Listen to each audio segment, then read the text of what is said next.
Bueno, ya está con nosotros Carlos Rivera, abogado de IDL, a quien le agradezco por acompañarnos esta noche. Marc, Carlos, muchas gracias por la invitación. muchas gracias a ti por estar acá y empezar con lo que hemos visto y con lo que ha llamado la atención, porque es algo, yo nunca lo he visto, ¿no? Un fiscal va a un medio de comunicación como IDL Reporteros y sin un documento en la mano va y quiere incautar los audios. La información. Bueno, si tú te sorprendes, nosotros también, porque en realidad desde el IDL hemos mantenido una actitud de colaboración permanente con el Ministerio Público, sobre todo a partir de las investigaciones de IDL Reporteros, que normalmente tienen algún tipo de relevancia penal que merezca una investigación. Siempre hemos tenido una voluntad de colaborar y lo hemos hecho.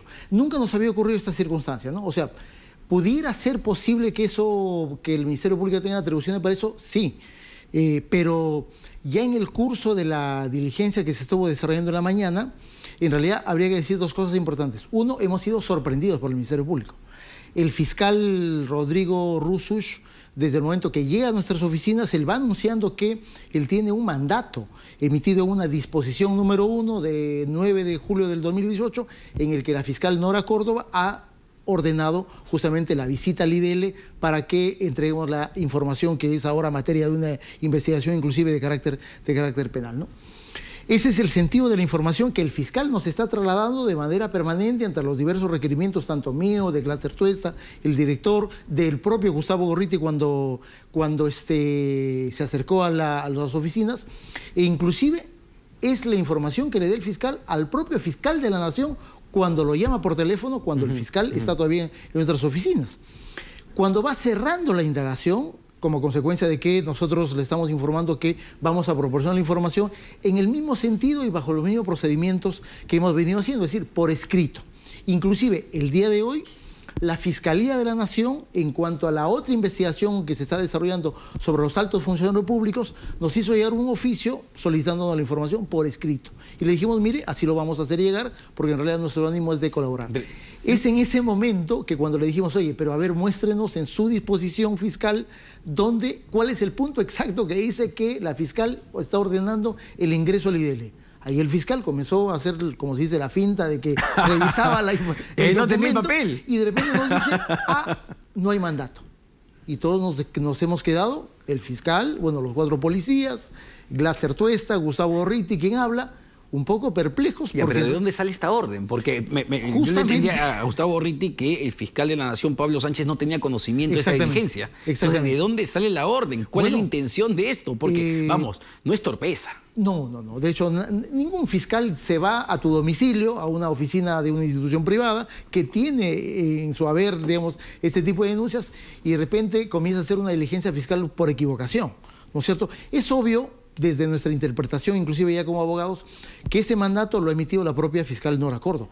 No hay ninguna duda, digamos. Estamos ante una fiscal encargada de un despacho corporativo de varios fiscales especializados en el delito de corrupción y estamos hablando de un fiscal adjunto también especializado en delito de corrupción.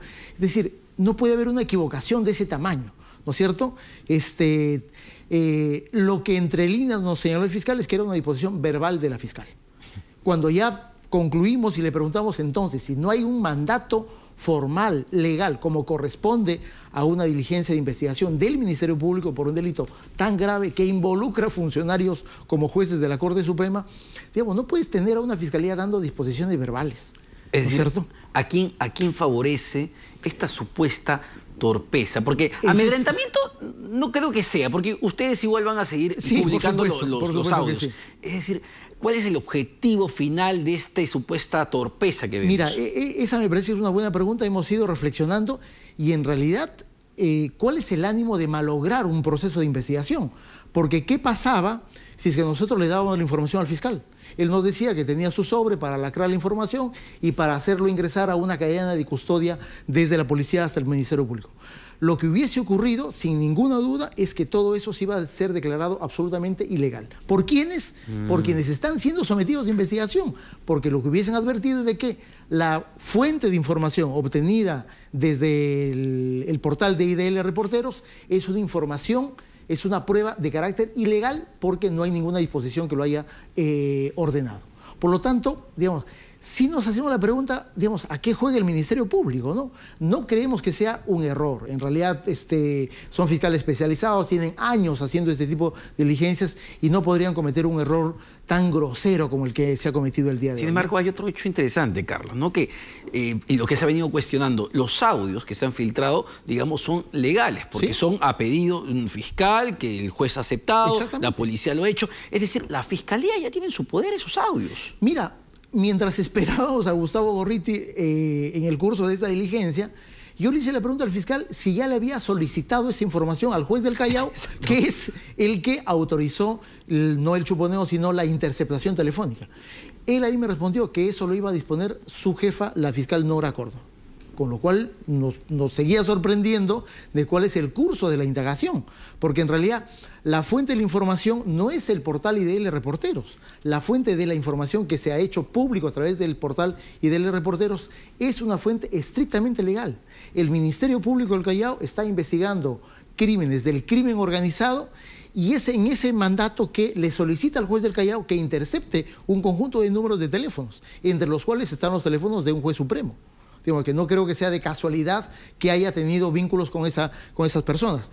Por lo tanto, es una interceptación estrictamente legal. No es que el IDL se esté dedicando al chuponeo de jueces supremos o de miembros del CNM, de ninguna manera. ¿Qué opinas cuando desde el fujimorismo, sobre todo lo he visto en varios tweets, se quiere comparar lo que hemos visto con los Mamani videos, donde sale con esta Mamani con su reloj, con, digamos, este caso? Sí, mira, no hay punto de comparación, ¿no? Mamani es una persona que está involucrada en el hecho delictivo y él está grabando a los otros personajes, a los otros partícipes de esta circunstancia ilegal.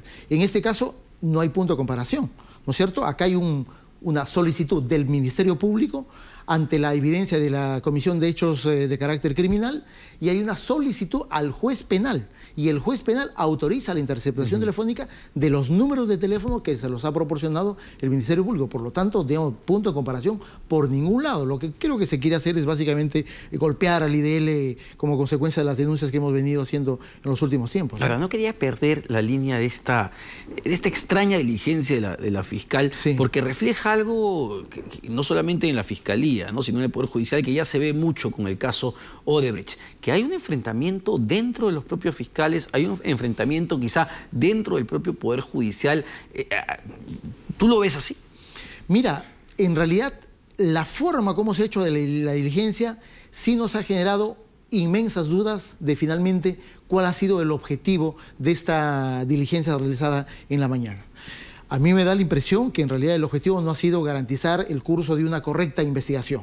Más allá de que ahora vea, y recién conozco la fiscal Córdoba, que también parece que fue al local del CNM y como tú mencionaste le han tirado un portazo en la cara y no le han dado ninguna información. Pero más allá de eso, en realidad sí nos preocupa el curso de la investigación, ¿no es cierto? Es decir, el Ministerio Público está teniendo claridad respecto de cuáles son los objetivos de las investigaciones, o es que está cometiendo o una serie de errores casi de principiante, cosa que dudo que ocurra, o está adrede cometiendo irregularidades que el Ministerio Público sabe perfectamente que en los días o semanas siguientes van a ser cuestionados por los propios investigados y van a dejar diluida la prueba que supuestamente está encontrando para terminar de construir un caso de carácter penal. ¿Qué reacción te genera ver, digamos, se ha filtrado todos estos audios del sábado, que IDL viene filtrando esta información, cuando, digamos, desde Fujimorismo se habla, bueno, vamos a investigar también las filtraciones, que esto no puede ser,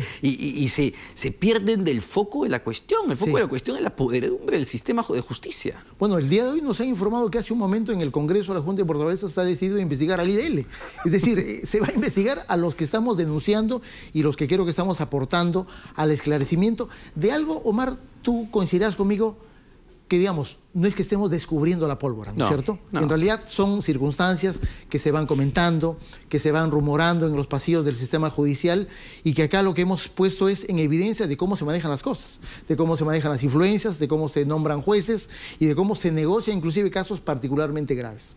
Por lo tanto, ¿cuál es la lógica de pretender investigar al que dice que ha filtrado la información cuando se tiene perfecto conocimiento que no es una filtración de información, sino que es una información obtenida legalmente con mandato judicial? Por lo tanto, creo que ahí hay un objetivo más político, ¿no ¿no es cierto?, de pretender golpear a quienes hemos venido denunciando los actos de corrupción. Y dejar un poco dorando la píldora, ¿no es cierto?, las responsabilidades de lo que de verdad se debe investigar. En la respuesta del día de hoy del Congreso y en los mensajes que se han mandado por las redes sociales, en realidad ha sido de verdad desconcertante. Se quiere generar investigaciones sobre los investigadores y no necesariamente poner el foco del verdadero problema, la podredumbre que hay en el Consejo Nacional de la Magistratura, los negociados que se están haciendo a vista y paciencia, ¿no es cierto?, y los graves problemas que algunas autoridades del sistema judicial están teniendo en el ejercicio de sus funciones constitucionales. Vamos primero al audio, el primer audio que sacó Panorama hoy en las redes sociales, donde vemos pues al presidente de la Corte Suprema del Callao, Walter Ríos, hablar de que está pensando en 10 verdecitos solamente como garantía, para garantía, ¿no? Eso es garantía, nada más. Sí. Digamos, estamos hablando de la cabeza de la de una Corte Corte de Justicia muy importante. Exacto. Y que viene con una serie de problemas, ojo, cuando Inostroza Pariachi era presidente. Que ese es un dato en realidad muy importante de tomar en consideración. El que reemplaza a Inostroza es el actual presidente. Por lo tanto, la Corte del Callao, por la naturaleza de los negocios y de las actividades económicas que se desarrolla, ya hace un buen tiempo está en el foco de atención del sistema de justicia y del Poder Judicial. Por eso es que los propios compañeros, los propios colegas del juez Walter Ríos han pedido su renuncia de la presidencia de la Corte del Callao y el Consejo Ejecutivo ha declararlo en emergencia. Por lo tanto, eso sí está ¿Qué implica eso, Carlos, declararlo en emergencia? emergencia? Implica que el Consejo Ejecutivo va a tomar medidas de carácter administrativo sobre la conducción de una Corte de Justicia. Ya, esa es la medida probablemente más grave que puede tomar el máximo órgano de gobierno del Poder Judicial, que es el Consejo Ejecutivo. ¿Sobre la base de qué? Sobre la base de evidencias como esta, ¿no es cierto? ¿Cómo es posible que un presidente de Corte esté pidiendo 10 verdecitos como una forma de garantía para arreglar un asunto de carácter judicial? Bueno, ese es un acto de corrupción. Se está hablando de poner a un fiscal. Sí, también, ¿no es cierto? O sea, son actos evidentemente de corrupción. Ya no son hechos indebidos como la conversación capaz del juez Inostroza Pariachi. Son actos de corrupción porque están pidiendo plata para arreglar asuntos judiciales. Y digamos, que yo sepa, esa no es la forma regular de resolver problemas de carácter judicial. Yo me hacía 2 preguntas cuando escuché el audio de Walter Inostroza, el segundo obviamente. Walter Ríos, perdón. Walter Ríos. Y era, bueno, ¿acaso él... Porque ¿qué injerencia tiene él en el nombramiento de fiscales? Es decir, ¿con quién va a tener que hablar él para nombrar a ese fiscal o colocar a tal fiscal? Sí. Entonces la segunda pregunta que uno se dice, vamos hombre, estamos hablando de una red que se extiende ¿hasta dónde? Exactamente. Cuando César San Martín fue presidente del Poder Judicial, él elaboró un documento en el que habló de la existencia de redes de poder al interior del Poder Judicial.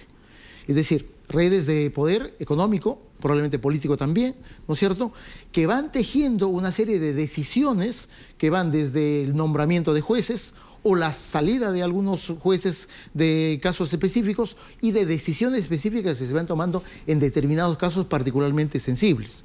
Eso me parece que es lo que persiste. Y por eso la pregunta que tú haces hoy, ¿qué hace el presidente de la Corte del Callao hablando de designación de fiscales si no le corresponde como atribución? Bueno, eso significa que seguramente hay una red de poder que involucra autoridades judiciales de la Corte Superior del Callao que dan cuenta de que se está pretendiendo colocar en algunos cargos a determinados personajes con los cuales se puede hacer probablemente mejores negocios. O sea, suena en realidad bastante duro, suena a un asunto nefasto en el sistema judicial, pero digamos, esos audios son de hace pocas semanas. ¿Qué puede pasar con Walter Ríos? ¿Qué debería pasar en realidad con Walter Ríos? Después lo he escuchado. Walter Ríos tiene que ser sometido ya a una investigación de carácter penal, ¿no? Capaz por eso se ha enfermado ya este magistrado, ¿no? Pero él ya tiene que ser sometido a una investigación de carácter preliminar. Hay evidencias o indicios de un delito de corrupción de funcionarios, ¿no es cierto? Y la Fiscalía tendrá que ir atando cabos, ¿no es cierto?, ubicando la información precisa respecto del sentido y el contenido de la conversación para ver exactamente qué cosa y qué tipo de caso. ¿A quién le corresponde esa investigación? ¿Al OCMA, a la Fiscalía? ¿Cómo? No, ya estamos hablando de una Fiscalía Anticorrupción, ¿no? una Fiscalía Anticorrupción, que es la que debe tomar cartas en el asunto. Debería ser la fiscal Nora Córdoba, ¿no es cierto?, con la interrogante que puede causar... Pero ahí está el problema, porque uno se pregunta, bueno, ¿quién va a investigar a este señor? Y si los investigados no están en las mismas, los investigadores. Exactamente. Ahí comienzan los problemas, ¿no? Y en esta secuencia en realidad parece un drama, ¿no? Los problemas y los miembros del CNM tienen que ser investigados y destituidos por el Congreso de la República. Y los jueces de la Corte Suprema pueden ser destituidos solamente por el Consejo de la Magistratura. Y tú dices, oye, pero en realidad, entonces, ¿en manos de quién está el sistema judicial, no? Ese es el estado de la cuestión. Lo que ha hecho la denuncia y la difusión de los audios desde IDL Reporteros es poner en evidencia y poner, como se dice, en blanco y negro cómo es que se administra justicia en este país, ¿no? Ahora, el segundo audio, ¿no?, el de César Inostroza, claro, ahí es mucho más complicado, ahí se presta mucho a la especulación. Quería preguntarte, ¿tú quién crees que es la señora acá de la fuerza número 1? Mira, no hay que ser muy perspicaz, es Keiko Fujimori. Además, creo que Keiko en el tuit que ha lanzado el día de hoy pone más o menos en evidencia que ella no se ha reunido, por lo tanto ella no está negando ser la señora acá de la fuerza política número 1, ¿no es cierto? ¿Qué me puede indicar, ¿no es cierto?, que hay justamente a partir de estas redes de poder en el interior del sistema judicial y con mucha mayor razón a nivel de la Corte Suprema de Justicia, intereses políticos que se van como que alimentando, que se van desarrollando en reuniones como las que anuncia ese interlocutor, que inclusive dice, oye, mira, la reunión que tú ya has tenido, ¿no es cierto? Sí. Por lo tanto, creo que las cosas están ahí más o menos puestas en evidencia. ¿Ha tenido, digamos, que ver, tú quizás has seguido esto, ha tenido que ver el juez supremo Inostroza en algún caso que vincule a Keiko Fujimori o a Fuerza Popular? Mira, no directamente, pero sí el año pasado la sala penal que preside Inostroza Pariachi emitió una casación de un caso un caso penal de lavado de activos que provenía de Arequipa, en el que desde todo punto de vista y desde el análisis de todos los especialistas, incluyendo los propios jueces de la Corte Suprema, había cambiado el sentido de interpretación del delito de lavado de activos y había establecido un rango probatorio de este delito que prácticamente lo hacía, como muchos dijeron, un delito imposible de probar, cambiando el sentido de la jurisprudencia de la propia Corte Suprema de Justicia. Y es por eso que los otros magistrados de la Corte Suprema tuvieron que desarrollar un acuerdo plenario para combatir esas decisiones establecidas en esa sentencia casatoria, me parece que de una persona que estaba vinculada al Club Melgar de Arequipa. Esa casación, mientras estuvo vigente, fue aplicada en otros casos. Entiendo que en el caso de Joaquín Ramírez también. Por lo tanto, las decisiones que los jueces van tomando, y además son decisiones que les van aplicando el término de precedente vinculante, es decir, de cumplimiento obligatorio por todos los jueces y fiscales de la República, sí tiene consecuencias. En los otros casos que son de la misma naturaleza delictiva. Ya, y este juez supremo lo investiga, entiendo, el Congreso de la República o el Consejo Nacional de la Magistratura. El Consejo Nacional de la Magistratura. Es el órgano que lo designa, de hecho lo designaron hace unos 4 años atrás, y es el órgano que lo puede destituir. Ahora, también puede intervenir el Congreso de la República vía una acusación constitucional. Pero me parece que el Congreso no ha tomado esa decisión el día de hoy, solamente lo ha hecho respecto de 2 miembros del Consejo de la Magistratura. Y ese es otro tema, ¿no? Porque no está, digamos, en esta investigación Guido Águila. Exactamente, no está. Entonces, ¿por qué? Si es uno de los mencionados en estos audios.